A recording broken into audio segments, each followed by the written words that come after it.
Ассалаумағалейкум. Біріншіден Қазақстан футбол федерациясы мен Маңғыстау футбол федерациясына алғысымды білдіремін. Бүгінгі осындай мүмкіндік бергеніңізге.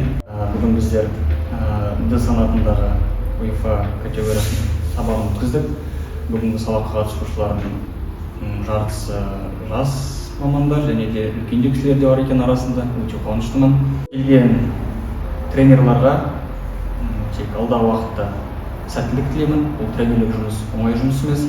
Барлығы бізден басталады. Детский футболдан ең бастысы фундамент дейді детский футболда.